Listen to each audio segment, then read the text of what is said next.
له کابل څخه د زندانونو چارو د سمون ادارې نظامی مرستیال په مشرۍ مل پلاوی چې د کشف عمومي رئیس مولوي عبدالشکور طیب او د پلټنې رئیس هم ورسره ملو ننګرهار ته د سفر پر مهال د دې ولایت زندان د اوسني امنیتي حالت ارزونې په پار د زندان امنیتي کرولونه پوستې او نورې برخې له نږدې وارزولې او د زندانیانو د لا خوندي امنیت په پارې مسؤلینو ته لازمې سپارښتنې وکړې. د هیواد زندانونو چارو د سمون ادارې نظامی مرستیال لوی پاسوال محمد کاظم طارق وایي د دې سفر موخه د ننګرهار زندان کې د چارو اصلاح او راتلونکي مسؤلین خپلو مسؤلیتونو ته متوجه کول وو.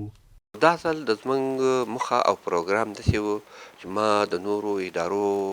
هم را سره دي، د کشف رئیس را سره دی، د تفتیش رئیس را سره دی، رومنګه یو اصلاحي سفر او پروګرام تر څو چې موږ د دوی د تیرو کارونو لیدنه وکړو او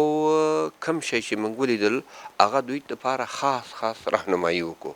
نو سفر مو د دې یو اصلاحي سفر دی. نظامی مرستیال د ننګرهار زندان کې د بندیانو ستونزې هم واورېدې او د حل په پارې ډاډ ورکړ. هغه دغه راز په خپلو خبرو کې وویل هڅه یې دا ده چې د بندیانو لپاره د اوسنیو شته سهولتونو ترڅنګ په بیلابیلو برخو کې نورې ګڼې اسانتیاوې رامنځته کړي. همدارنګه د ننګرهار مرکزي زندان رئیس مولوي سهیل سعید وایي د کابل څخه د زندانونو چارو سمون ادارې مسؤلینو د سفر موخه ننګرهار زندان کې د نظامی چارو ارزونه او بندیانو ته د لا ډیرو اسانتیاو رامنځته کول وو. هدف او موخه دغه سفر نه هغه د زندانونو وضعیت له نږدې څارل او د بندیانو لپاره په زندانونو کې هغه سهولتونه چې برابر شوي دي یا په آینده کې کوم سهولتونه باید برابر شي دې لپاره د دې په خاطر باندې د معین صاحب سفر و تر دغه زندانه پورې او باید ووایم په بار دغسې سفرونه کېږي زندانونو ته، هغه که معین صاحب وي که رئیس صاحب عمومي وي یا د نورو بخښنو رئیس صاحبانه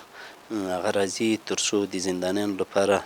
ډیر سهولتونه برابر شي او هغه ستونزې او مشکلات چې په زندانونو کې لرو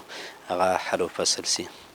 د سعید په خبره مسؤلینو چې په امنیتي برخه کې کومې سپارښتنې کړي هغه به عملي کوي او کومې نیمګړتیاوې چې ورته په ګوته شوي هغه به له منځه وړي. د زندانونو چارو سمون ادارې مسؤلینو د ننګرهار زندان د اوسني وضعیت د کتنې او ارزونې مخکې د لغمان او کونړ ولایتونو د زندانونو ارزونه هم کړې وه.